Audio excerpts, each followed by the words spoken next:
The year was 1924. A 16-year-old girl suddenly developed fever, skin spots, and weakness in her arms. Lab tests showed that she had anemia, renal failure. Her condition worsened, leading to fluid getting filled in her lungs, that is pulmonary edema, leading to coma and death. At the autopsy, Dr. Ely found small glassy clots, hyaline thrombi, blocking tiny blood vessels in multiple organs. He described this as a new disease and named it thrombotic thrombocytopenic purpura. TTP was once almost always fatal. This motivated doctors and scientists to research its cause and find treatments. They discovered the disease is caused by the deficiency of an enzyme called ADAMS13.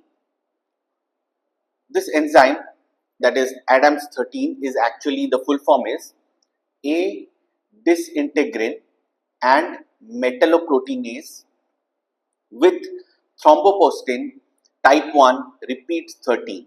So this is why we have the name ADAMS13. But obviously you don't need to remember this large name. Just remembering that it's ADAMS13 is enough.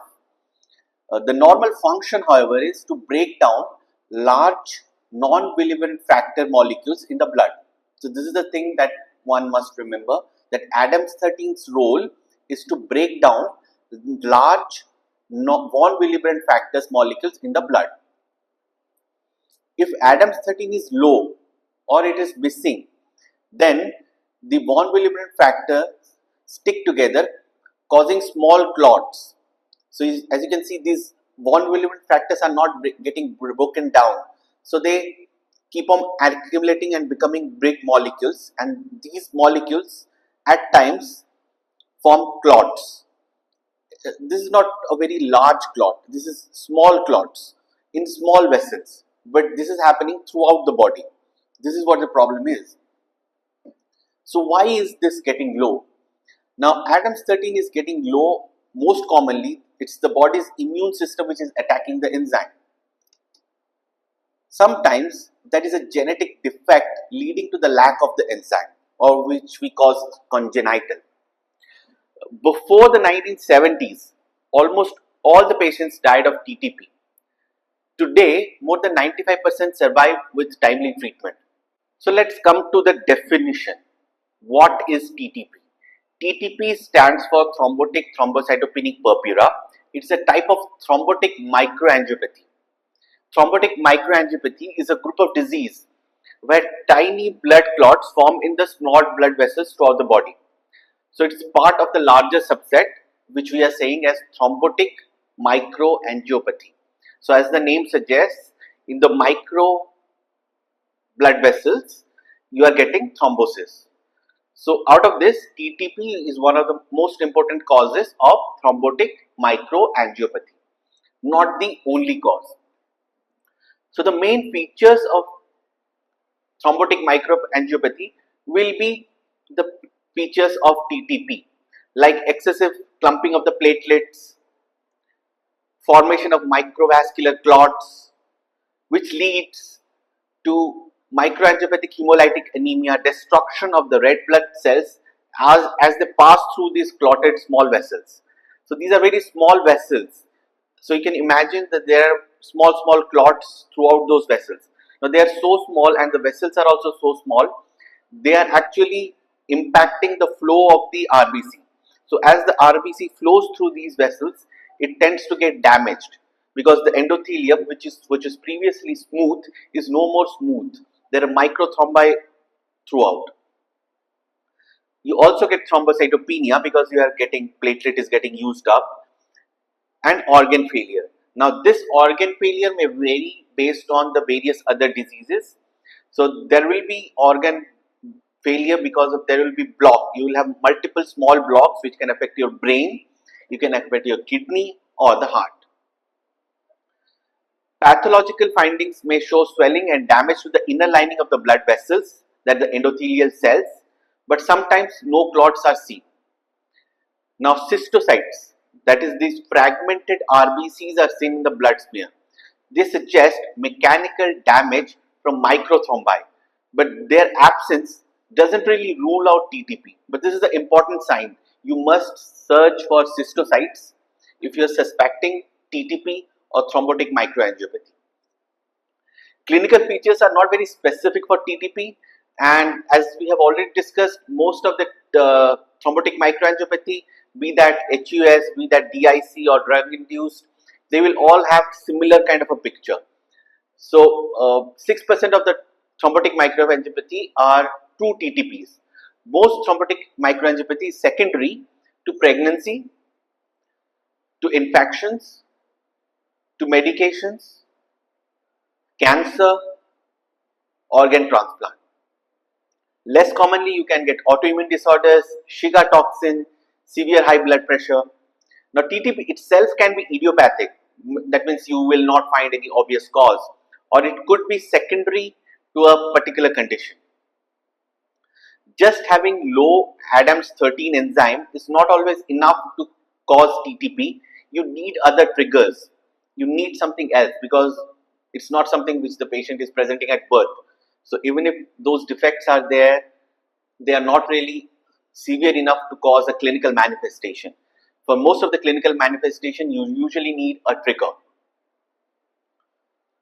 So there are various forms of TTP. The first one, as we have already discussed, is immune mediated, which is caused by autoantibodies, which is against the Adams 13. Next is congenital, which is caused by genetic mutation in the Adams 13 gene. It is more common in children, but can also appear later also. Next is the unknown cause, which is being recently described. However, age of onset doesn't really distinguish between the immune from congenital forms. So just because it's a child, do not assume it's congenital, and just because the patient is older, don't assume it's immune. Age of onset doesn't really distinguish this particular factor. Coming to pathophysiology, how is all this thing happening? Early observations show that giving normal plasma to the TTP patients improves their symptoms. This suggests that plasma was missing an essential factor which we got from outside, thereby the symptoms improved. Possible. In the 60s and 70s, doctors found some TTP cases were congenital, that is present from birth and not just acquired. This was called the Upshaw-Scullman syndrome, now which is called the congenital TTP. Now, successful treatment of the congenital TTP with plasma infusions supported the idea of deficiency of a plasma protein. So this is what was deduced, that if you are giving plasma and if it is improving, means there is something deficient in the patient's plasma. So we are transfusing from the outside. Now, plasma exchange was later shown to be better than plasma infusion and has been one of the main factors for reducing the mortality in TTP. Steroids to plasma exchange increase survival even more. So this became the standard of treatment. But then try to understand this. This is all happening experimentally. No one has really proved till now why we are doing this. And just by trial and error, people are getting. Because the patients are so sick, they all die. Let's try various methods. In lab, however, TTP, the patient plasma was found to make platelet clumps together due to the presence of these unusual large von Willebrand factors, as we have already discussed. These are the von Willebrand factor multimers. These are big sticky molecules, so which are being broken by the Adams 13. Now, because they are not getting broken down and these sticky molecules are roaming around in the circulation, they are attracting platelet and forming small clots. Normally, the Adams 13 will cut it down, preventing excess clotting. In TTP, there will be deficiency or absent, for which you will get large multimers and clots. So there are two main reasons for low Adams 13. One is, as we have discussed, the congenital, that is mutation in the gene. The second is immune, that is immune attack to the Adams 13. So plasma exchange helps by both supplying Adams 13 and removing the harmful autoantibody, which was later on we found that because there is something which is damaging and can be removed, so we can do this. Next is rituximab is used to treat autoimmune response to the immune TTP. Immune TTP can be primary, that it just happens on its own, or it can be secondary, which is triggered by a disease process like infection or something like that. Scientists purified and identified Adams 13 only in the early 2000s, confirming it is the missing protease in the TTP. So the thing that we were discussing, that in the 60s, 70s we were still unable to understand what was the thing that was missing. The thing that was missing was Adams 13. It was in the early 2000s that we found out that this is the thing. So next was the caplacizumab, which is a new nanobody, that is a lab-made antibody that binds to the von Willebrand factor and blocks it from causing clots. It is approved for use in acute ITP. Now, the recombinant Adams 13, that is a lab-made enzyme recently approved for the congenital, possibly useful in all forms of TTP. However, it is still expensive and not widely available yet. New treatments are being evaluated to balance the cost and effectiveness. Now, looking at the prevalence, the TTP is actually a very rare disease. Immune form has an incidence of 1 to 2 cases per million per year. Congenital is even rarer, 0.13 case per million per year. Now, incidence varies with ethnicity and country. So, that is a factor also must be kept in mind. In France and Germany, mostly the white population, you get around 1.5 cases per million per year. In US, however, you get 3, mainly due to the high rate among the African descendants. The African descendants have around 8 times higher risk compared to the white population. Now, immune TTP is the most common form in both children as well as the adults. Female to male ratio is favoring the female, that the 3.5 female for every 1 male that is getting affected. Congenital, it is same, 1:1. Consanguineous is seen in about 1/3 of congenital TTPs, that is the prevalence are related. Acquired TTP of unknown cause, most commonly seen in males and usually presents at older age and often with other health problems. So it is very difficult to deduce exactly which condition is triggering this TTP. Now, what are the risk factors for developing an immune TTP? It's female sex, it's the black ethnicity, it's obesity, white population in whom the HLA-DR-B1 gene is a strong risk factor, especially if in children, and HLA-DR-B104 gene is less common in TTP, suggesting that it may have some protective effects. Lower levels of this gene in black individuals may explain their higher susceptibility. So these are some factors, but then we don't know how these factors are linked with TTP as such. Now, looking at the clinical picture of acute TTP in adults, TTP symptoms are highly variable and often very non-specific. The classic pentad, that is anemia, low platelet, fever, renal injury, and severe neurological symptoms are now less seen. That is, as less as 5% of the cases have this. So, just for the remembrance, it's anemia, you have low platelets, you will have neurological symptoms. Apart from that, you will have fever as well as renal injury. Most patients do not have fever or organ failure at the time of diagnosis. Early diagnosis means TTP is often detected before the severe symptoms develop. Common initial symptoms are mild, like small skin spots, petechiae, early bruising, nosebleeds, heavy periods, tiredness, pale skin, headache, weakness, again very non-specific. Severe can be seizures, confusion, loss of consciousness, heart attack, stroke, sudden cardiac arrest, again extremely non-specific and can be because of anything. From here to think that my patient is having TTP is extremely difficult. Organ dysfunction is due to the small clots, as we have discussed, and any organ can be affected. Symptoms will depend on which organ is getting affected. Early treatment can reverse the organ dysfunction. However, as you can clearly see, non-specific symptoms with organ failure. So, the most important thing that you will look for is to try to correlate from lab the low hemoglobin and the low platelet. Next is the gastrointestinal environment. What do you see there? It's one of the most common manifestations in TTP, as high as 70%. You will get nausea, vomiting, abdominal pain. So that must be kept in mind. GI is the most commonest symptom of TTP. Nausea, vomiting, abdominal pain can cause severe symptoms like liver necrosis, pancreatitis, ischemic colitis. Always check liver enzymes and lipase in TTP patients with abdominal pain. Very, very important here. Next is the involvement of the central nervous system. Here, this is the second most common organ to be affected. A wide range of symptoms, non-specific, headache, confusion, seizures, stroke-like weakness. Symptoms can fluctuate, and brain imaging is often normal and shows reversible changes like PRESS. Neurological symptoms usually get better with treatment, even if initially severe. Next is cardiac involvement. It may present with chest pain, irregular heartbeat, fainting, heart failure, heart attack, even cardiac arrest. Again, non-specific, can be first symptoms or it can develop certainly in these patients. So ECG and TROP-I should be done baseline and if required daily. Troponin in elevation alone may be the only sign.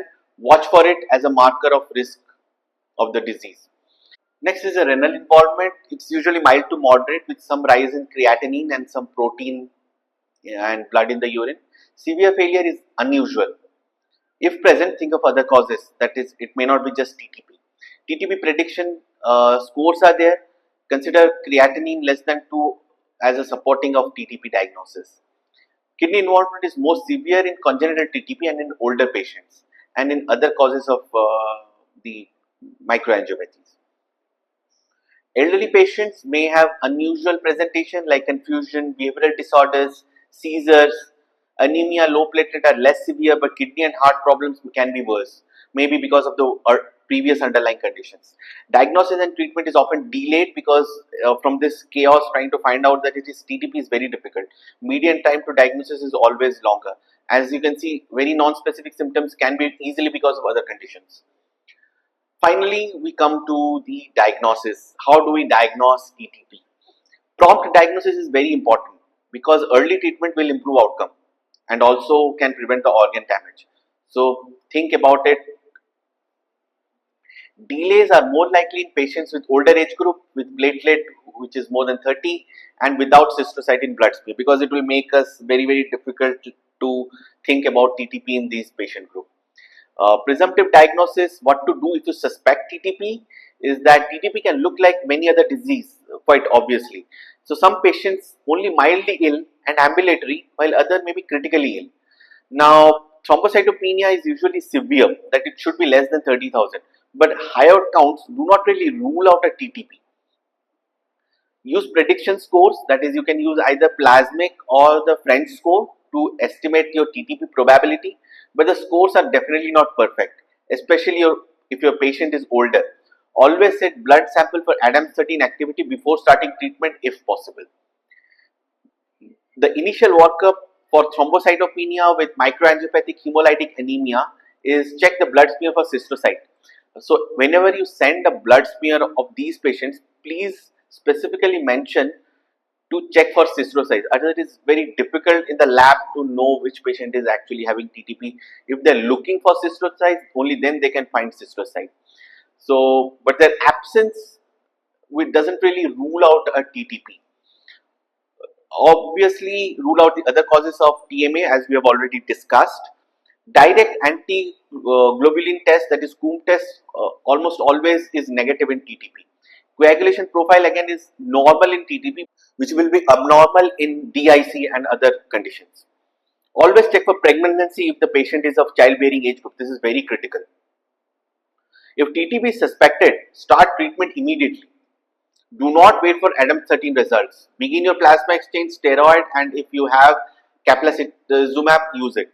Look for organ involvement next. Always screen the, as we have already discussed, the brain, heart, the kidney.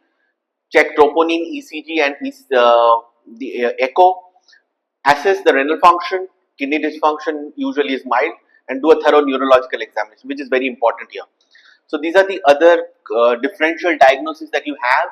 You can have primary causes of TMA like hemolytic uremic syndrome, the secondary like in pregnancy, drugs, infections, malignancies, autoimmune, non-TMA conditions like autoimmune hemolytic anemia, autoimmune thrombocytopenia. These can also mimic this kind of a condition.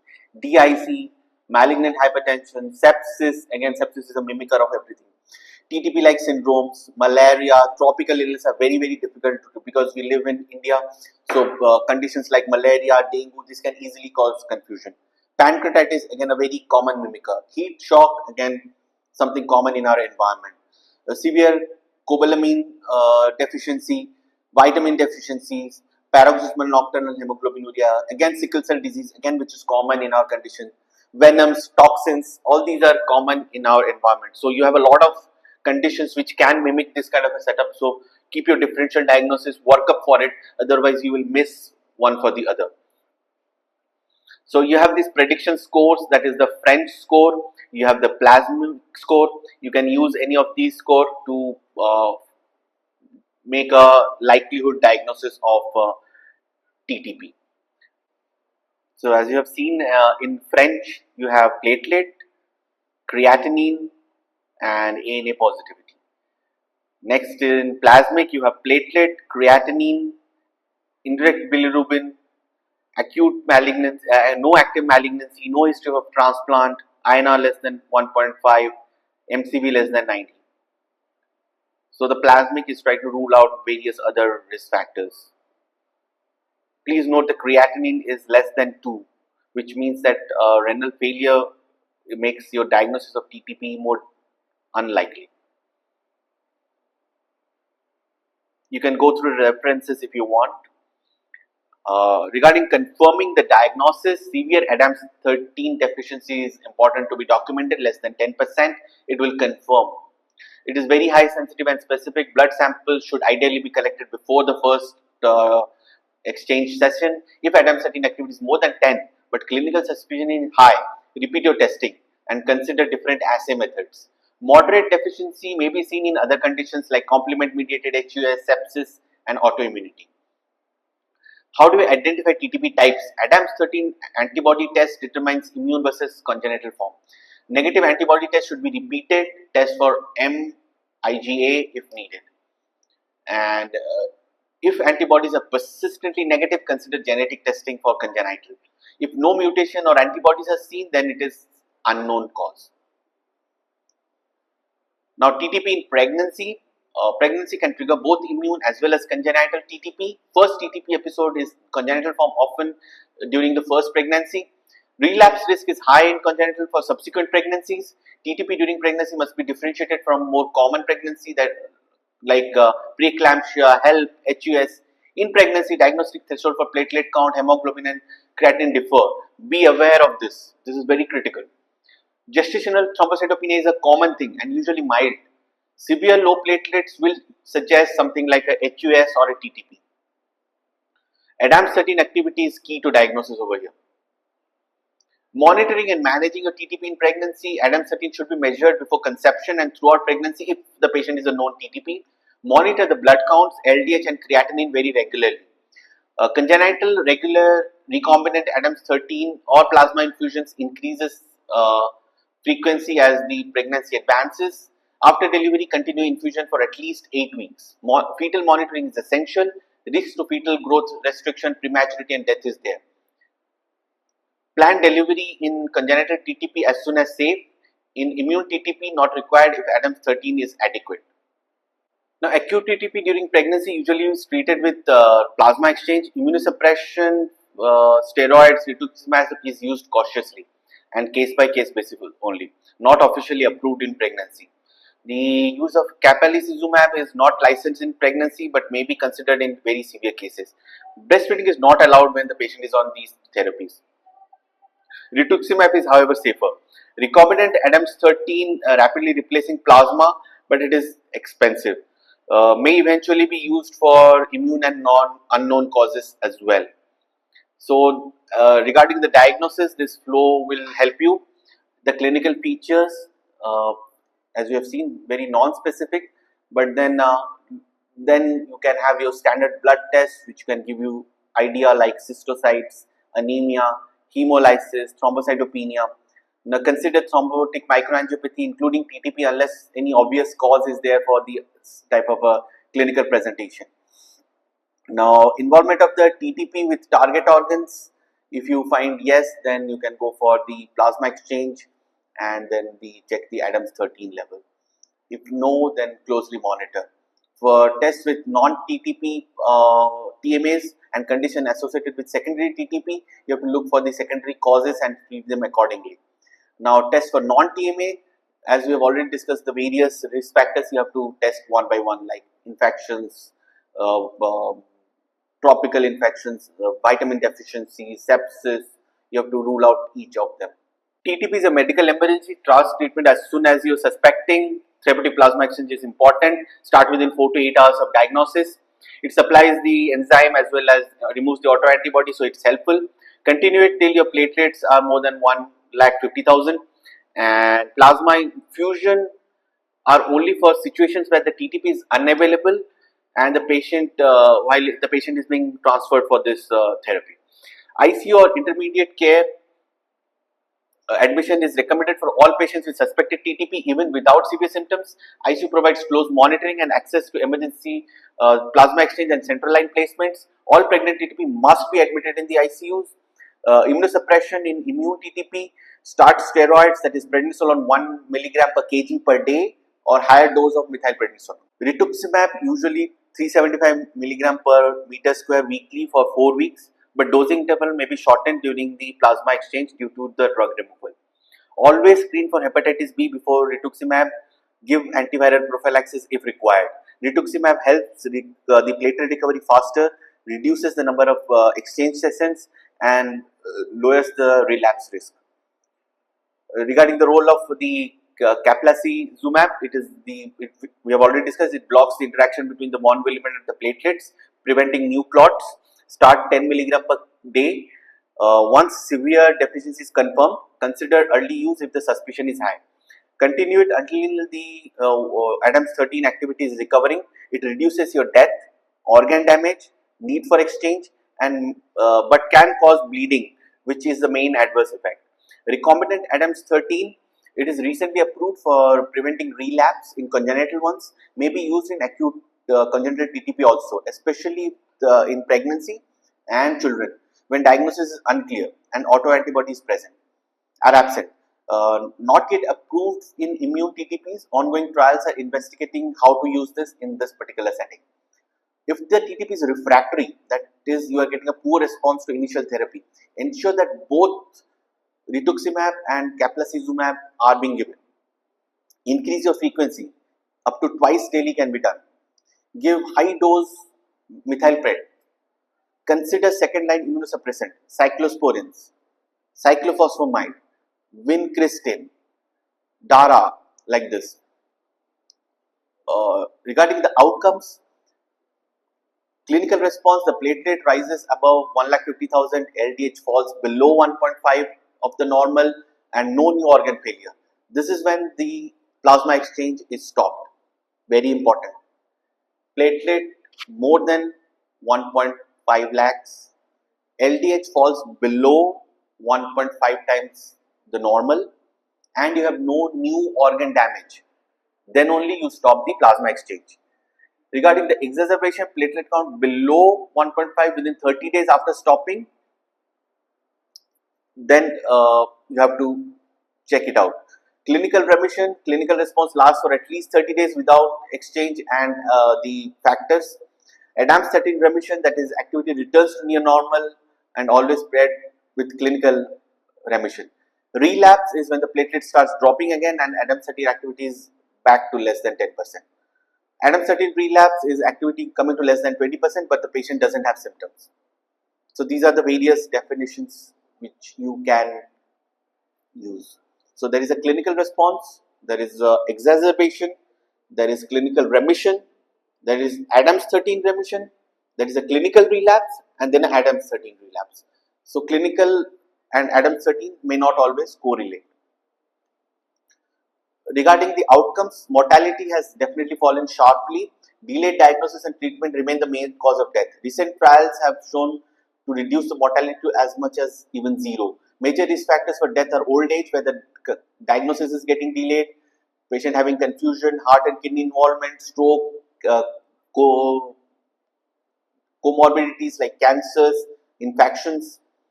Chronic nature of TTP is now considered a chronic disease, not just a one-time event, and relapses are very common. Up to 40% of immune TTP will relapse at least once. Lower ADAM13 activity during remission predicts higher relapse rates. Relapse tend to be less severe, possibly due to the early recognition, because we already know what is the disease process. Regarding the long-term effects, survivors have a higher rates of chronic organ failure like brain, heart, kidney, lower quality of life than general population. A lifelong follow-up is definitely needed here. Monitoring, patients should be taught to recognize early relapse symptoms and seek help quickly. Regularly monitor their activity, autoantibody levels, guide the risk. New markers such as ADAM13 conformation and involvement factor ratio may help predict relapses in the future. Early and preventive rituximab or ADAM13 may reduce relapses. So these are the various types and what is their etiology, what is the age of onset usual, the common triggering factors, how is the ADAM13 activity, what is the diagnostic criteria and the treatment approach. Thank you for your patience.